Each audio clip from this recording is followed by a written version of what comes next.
It is Tuesday, August 15th. We're off to a slow start, but we are bringing the council meeting to order.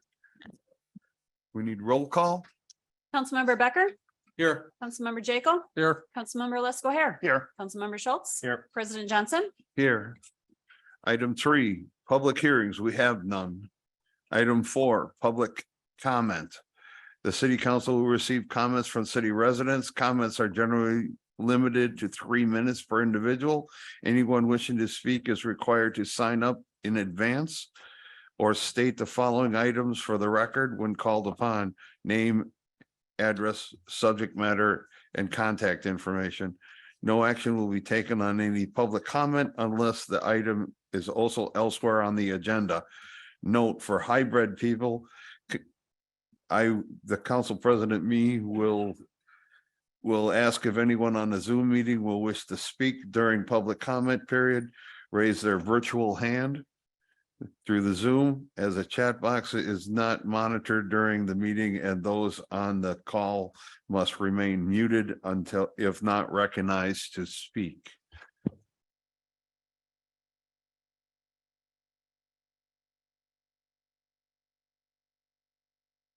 At the moment, we have no one signed up to speak. First call. And I will include the Zoom meeting. First call, anyone wish to speak?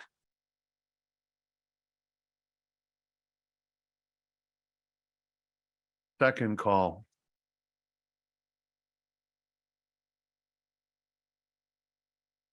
Yes, ma'am, come on up. Please state your name and address. Hi, I'm Jody Raditz and I live at 1245 Jeanette Street. I just wanted to say, I wondered why we have a police officer here when I've been coming before and we haven't had a police officer. I just wonder why we're spending the money on that. Because I would think you would have a lot of other things to do.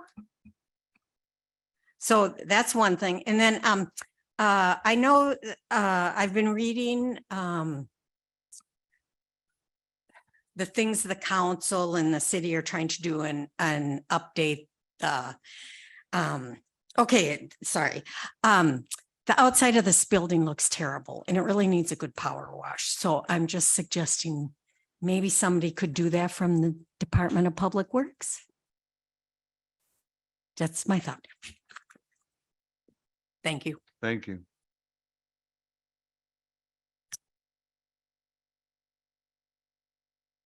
Third and final call. Anyone else wish to comment?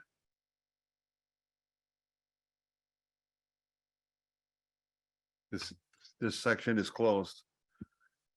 Item 5, the consent agenda. The consent agenda outlined below is hereby presented for action by the city council. Items may be removed from the consent agenda on the request of any one council member. Items not removed may be adopted by one action without debate. Removed items may be taken up either immediately or after consent agenda or placed on later agenda at the discretion of the council president. I would move to approve the consent agenda as presented. Second. Any other debate? I would just like to point out one thing. I like in the licensing that we did point out about the revocation of the one door-to-door sales license after several complaints. So that is all. All those in favor signify by saying aye. Aye. Aye. Opposed? Motion carries. Item 6, petitions, requests, and communications. A library summer reading presentation by our director, Mr. Robinson.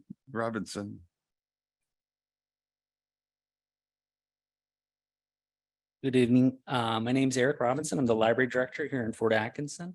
So I just wanted to take a few moments of your time just to describe what the summer reading program is, why we have it, and just some of the folks in the community that are contributing to it and some of the outcomes. So if you've never heard of it or you've never participated in, just give you a sense of what that is. So a lot of libraries in the United States participate in this. A lot of us probably participated as children. There's a variety of reasons why we as librarians encourage this and why we put together programs or events. Some of the more immediate things are to help decrease the summer slide or sort of the knowledge loss for children, especially in the community. Encourage people to be lifelong reading, support reluctant readers. We have a lot of kids that come in for the first time and they've never had cards. And so it's an opportunity for them to begin reading. Stimulates interest in the library itself. If you've not been on social media recently, we have a ginormous rock snake as an example. So it's gotten people who aren't necessarily readers to come down to the library and participate in different programs and events. And we've made it available for anybody to participate online through a piece of software called Beanstack, so folks can log their hours. I gave to all council here, and you can see it on the slide above. We had nearly 1,000 participants in it. Individuals could log their hours and books in 2 different ways. So there was nearly 9,000 hours logged and just over 4,000 books that were read.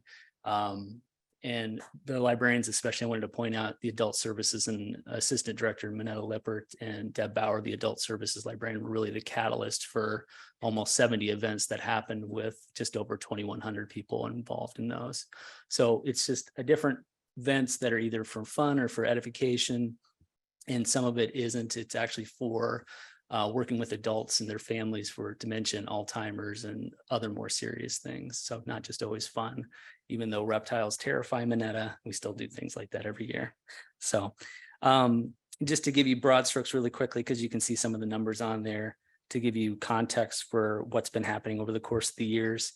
Pre-pandemic, the numbers of programs and the amount of people that are participating is nearly getting closer to what those numbers used to be. But versus like this time last year, the year before, we've had more hours logged, more books being read by the same amount of people.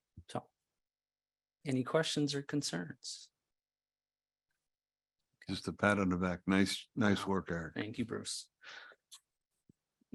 No Thank you. clapping, ma'am. Sorry, it's not allowed. Eric, I'll just add, my older son got to participate in this and actually volunteered at the library this year, and it was a good Yeah. experience for him during the summer. So we appreciate those opportunities being available. Yeah, thanks for saying that. Yeah, that is a unique thing, especially kids in middle school primarily are able to participate, though we have some in high school too. So they racked up almost 200 hours in volunteer work. So gives them a first chance to try out a job. Yep. It's great. All right. All right. Thank you very much. Thank you, Eric. Item 7, resolutions and ordinances. A third reading and possible action relating to an ordinance to amend sections 58-197 and 58-202 of the city of Fort Atkinson's municipal code relating to curfews for minors. Chief Bump. Hello, everyone. Back for the third reading. Everything seems to be going good so far. I've had no questions, feedback, or clarifications since we initiated our first meeting at the ordinance committee, and then the last 2 readings leading up to tonight. I'm open for any other questions that you as council members have thought of since then, but request that we move forward and adopt this ordinance as written. I want to commend you on it. It was a well-written ordinance. It's uniform, and it would be easier to address than what we had before. I'm very impressed with what you wrote. Thank you. I appreciate that. I move to adopt the ordinance to amend sections 58-197 and 58-202 of the city of Fort Atkinson Municipal Code relating to curfews for minors. Second. Any other discussion? All those in favor signify by saying aye. Aye. Opposed? Motion carries. Thank you for your time. Item B, A third reading and possible action relating to an ordinance relating to hours of operations for the municipal building. Municipal building, first day or new mouth. Thank you. It Clerk can be a Shepherd. mouthful. Thank you. As Chief mentioned, this is also the third reading of the ordinance. Adoption of this ordinance would amend the municipal building hours to be 8 to 4:30, Monday through Friday. It would be in effect once the ordinance is approved, adopted and published, but then also the summer hours that exist currently would continue as they would sunset and right by Labor Day. So this would continue the 8 to 4:30. We've not had any questions, comments, concerns. Staff continues to be flexible. Should there be a reason that we would have to work a little bit later, whether it's tax collection, animal licensing, or anything related to the elections. So happy to answer any questions. If not, a motion to approve and adopt. Move to adopt the ordinance relating to hours of operation for municipal building. Second. Any further discussion? All those in favor signify by saying aye. Aye. Opposed? Motion carries. Item 8, reports of officers, boards and committees, city managers report. Thank you. Road work on Highway 12 continues. This week paving operations will continue from County Highway M to South Third Street and then complete permanent pavement marking operations as well. Next week and beyond includes the completion of final pavement and those pavement markings.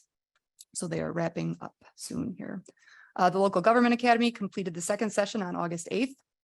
The next section is August 22nd and will feature a tour of the Public Works facility, as well as operational information from Public Works, the police department, the library, building and zoning, and electrical.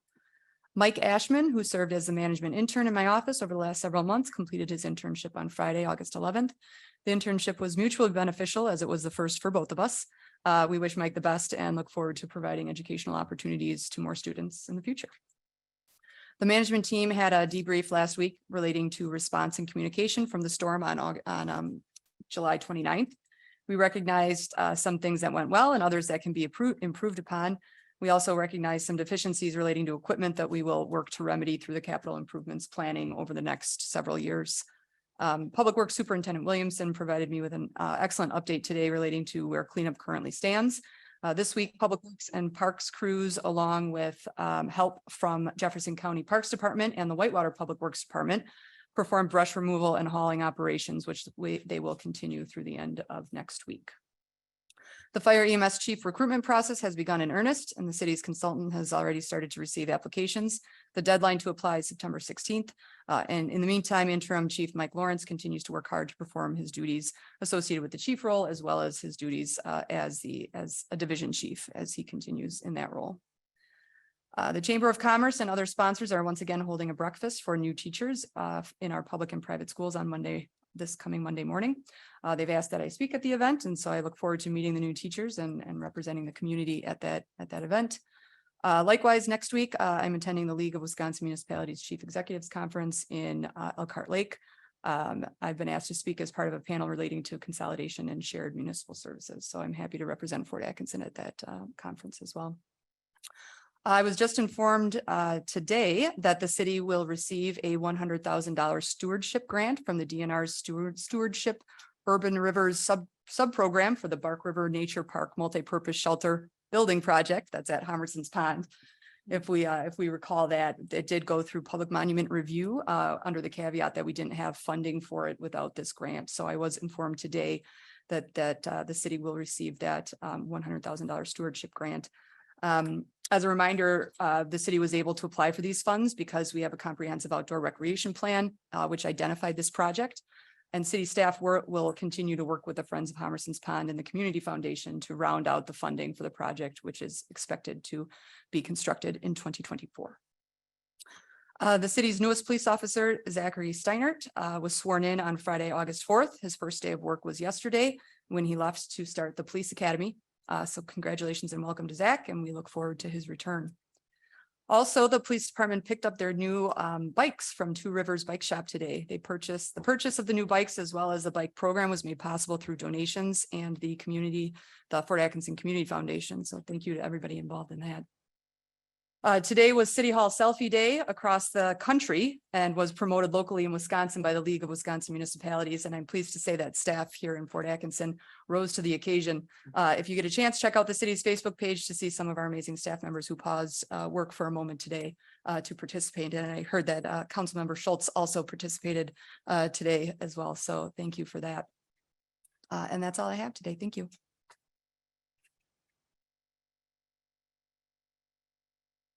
Item 10, new business. Review and possible action related to a replacement of digester blowers number 1 and number 2's variable frequency drives to the wastewater treatment facility. Mr. Christensen. Good evening, everybody. So here to talk about our digester blowers, and specifically the speed controlling drives that operate those. So some of you were here in December when I was here. We had a drive, our digester blower number 3 fail. We were able to bolt. It had an internal fan fail that was causing it to overheat. We were able to bolt the fan onto the back. Nick, our city electrician, was able to do that and keep it running. Right now, that digester is down because it is getting upgraded, so it's not critical. But that drive that we ordered for that replacement in December still has not arrived. We're actually notified that Allen Bradley, the manufacturer, notified our supplier on July 3rd that instead of it being delivered around that time, it was going to be delivered in February of 2024. So they investigated and found that one of the previous pricing and delivery times that we had gotten from ABB, that now instead of 25 to 30 weeks, they were delivering in 4 to 6 weeks. They were confident they would get those drive in 4 to 6 weeks as they had been delivering on other orders in that time frame. So we switched that order at that time to ABB. It should be in actually either this week or next. So in the meantime, we have 3 blowers, 3 digesters. Each blower is dedicated to 1 digester. As I said previously, they were purchased in 99, 2000, and 2001, and actually the newest one is the one that failed in December. So LW Allen has recommended, number of reasons because of criticality of the blowers and that process, and the delivery times, that it would be best, if we would order 2 more and not take that chance. Normally we would, that kind of a piece of equipment, we have a good, well-funded equipment replacement fund. If you were talking about 2 to 3 weeks, in which is how it had been normal, we could have waited till they, got as much out of them as we could, waited for them to fail and then replace them. And we could get by for 2 to 3 weeks. We can get air from one digester to the other and keep them running, but you would not want to do that long-term, more than a few weeks at a time. But because of the delivery times, they recommended that we do replace those. I think I mentioned that in December when I was here, that I'd probably be back to request that at some point. We're hoping to wait till we had the other one here, but as that's hopefully going to be close now. LW Allen investigated the lead times, and again, it still is. ABB can deliver in 4 to 6 weeks from order. Unfortunately, Allen Bradley and Eaton, the other 2 drives we had looked at back then, and the drives we have currently, they obviously lasted for 20 to 23 years. Were Allen Bradley's, and that's what we had actually ordered back in December, but had to switch. We have other ABB drives at other places in the plant. They work fine. We're perfectly happy with that. But they unfortunately went from their 24 to 28 weeks and things like, times like that. Eaton was 48 weeks even back in December. So Eaton is still 48-week delivery, and Allen Bradley could be anywhere from 8 to 14 months, depending on who you talk to and what day you call them. So we did only get an updated price for the ABB, as it's really the only reasonable replacement for those at this time. If we want to make sure that we get them replaced without, before any kind of a failure. So we did get the price from LW Allen. LW Allen's our sole process instrument and control provider and SCADA provider. So they They did get us a price including installation for two blowers or two VFDs from ABB for $53,560. It includes installation. We can lower that cost by doing work ahead of them with, removing, knowing when they're coming. We could take the other drive out. We have fortunate that we have some in the next 5 to 6 or 5 weeks, we're going to have another digester down. The other 3 will be going back up. And then after that, 1 will be going down. So we'll have a nice time periods to replace these where we don't have to worry about disturbing the processes. So we can lower the cost by doing that work ahead, take the drive out. We can actually, with our personnel and city electrician, we can mount these. And what we need LWL to do is come in, get them connected, get them talking with the process control panels, and then, get them started up and set up to run the way we need them. So it was a nice offer from them. We usually do work that out with them. We've done that quite a bit over the years where we've saved money that way. So I do recommend that we purchase 2 of the ABB drives from LWL Electronics for the cost not to exceed of $53,560. And the funding will come from our equipment replacement fund. Any Paul, questions? Paul, what exactly does a digester blower do?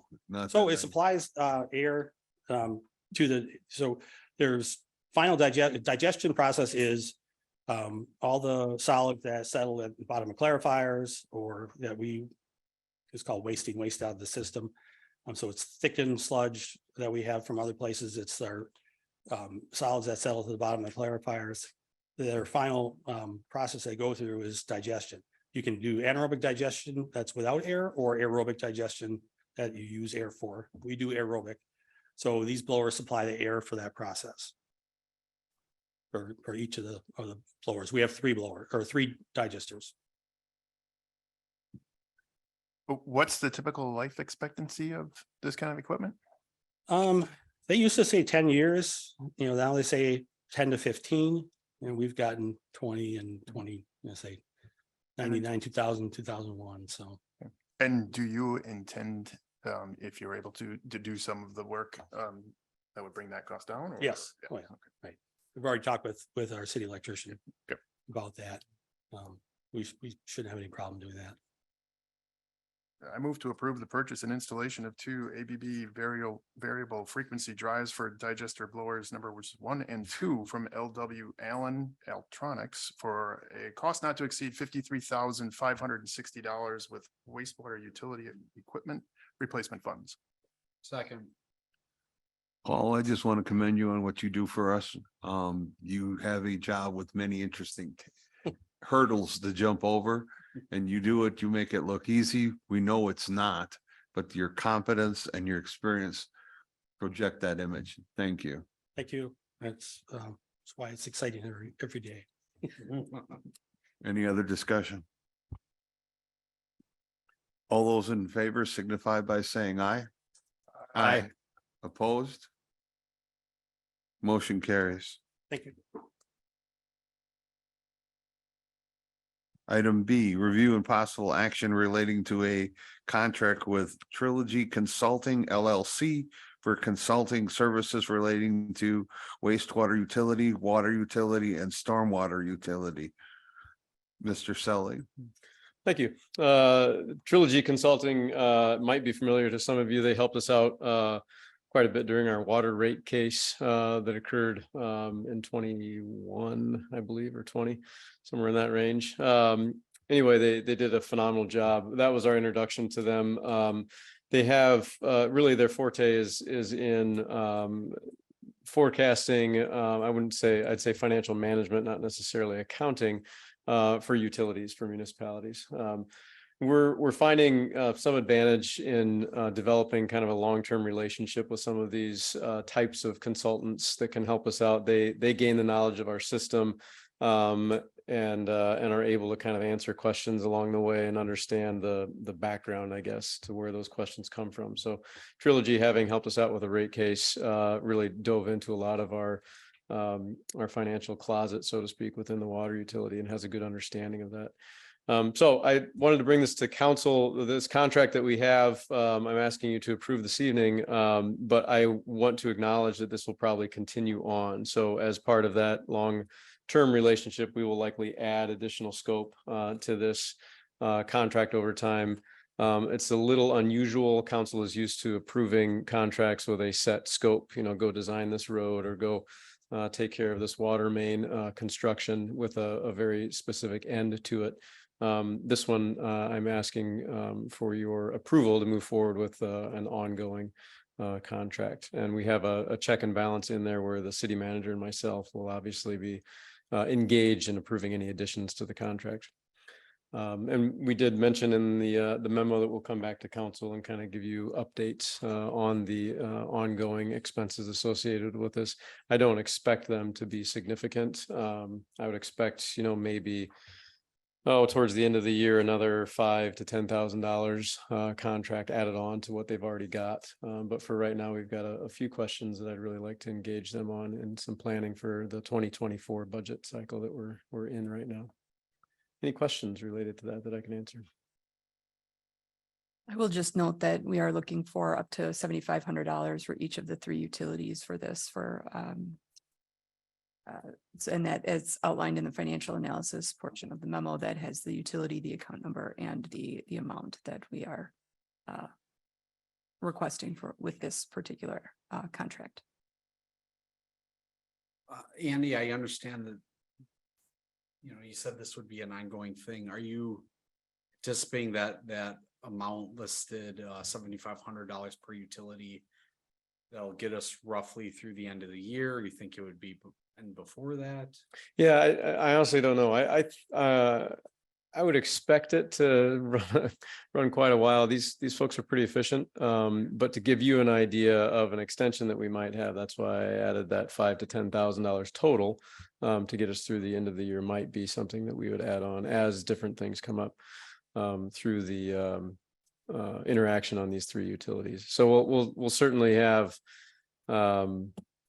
a fairly significant interaction with them through the budgeting process, but I would expect once we're through budgeting and get into the later parts of 2023, we're going to start turning our attention towards longer term items and longer timelines. And so I'd like to continue engaging in that. And that's where we may have run out of our $7,500 per utility by then, and we'll add some scope and budget at that time. I had to look it up while you're talking. I see they do have their hourly rate listed there. They do, yeah. Should last for a while at least. They're pretty reasonable. Yeah, I think I want to say they did the entire water rate case, which we were the third city in the state to get that approval. And I think they did it for 25,000, something like that, which lasted just over a year of work on their part. So. What kind of information are you really looking to seek out from them that they're? Yeah, so that's a little nebulous, but at the same time I can answer it a bit. So for instance, we were just talking about the sewer rates. We had a plan in place 3 years ago for the sewer rates to go up. This was our last year, 2023, of increasing rates to help pay for a portion of that $13 million improvement that we're finishing up right now. They need to go back and sort of look at those things because every year our sewer, the amount of money we bring into our wastewater utility changes. So Jones Dairy Farm, for instance, may cut back significantly on the amount of waste that they send to us, and therefore their bill goes way down. So we have to kind of adjust those numbers. And that's across all utilities, stormwater, water, and sanitary. And then the other component is a long-term capital expense. So the stormwater utility in particular, we're starting to feel a little, I wouldn't say pressure, but I think it's coming where we're going to have some deadlines probably push forward on us with the DNR to get our TMDL plan accomplished on a schedule. If you recall, right now, we don't have a schedule. They said, just give us a plan and make progress towards it, but we don't have a deadline. I think that may change. So with that, I'd like to be able to have them sit down with me and say, all right, if we're going to do projects 1, 2, and 3, and each of those costs $1 million, and we got to borrow or capture some of that in the rates, what does that analysis look like for the next 10 years? So those are the two obvious ones, but there's a lot of little accounting type things where, do we place replacement water main in this account or that account, and what is the effect that it has on the long-term rate structure and stuff like that. So stuff that I don't know about. I know the questions that I want to ask, and those usually lead to more questions. So that's why it's a bit of an open-ended contract here. Okay.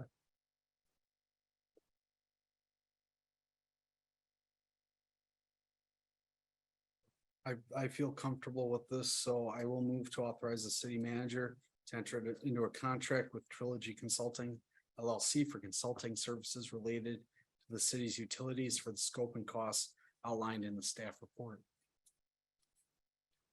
Second. Any other discussion? All those in favor signify by saying aye. Aye. Opposed? Motion carries. Thank you. Item 11, miscellaneous. Tonight we have none. Item 12. Claims, appropriations, and contract payments. Review and possible action relating to verified claims presented by the Director of Finance and authorized by the authorization of payment. I Clear- move, Sorry, go ahead. I move to approve the verified claims as presented. Second. This is a roll call vote. Councilman Becker, Aye. Councilman Jekyll, Aye. Councilman Lesko. Aye. Councilman Schultz. Aye. President Johnson. Aye.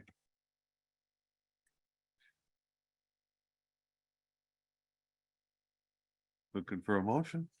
Move to adjourn. Second. All those in favor signify by saying aye. Aye. Opposed? Motion carries. We are adjourned.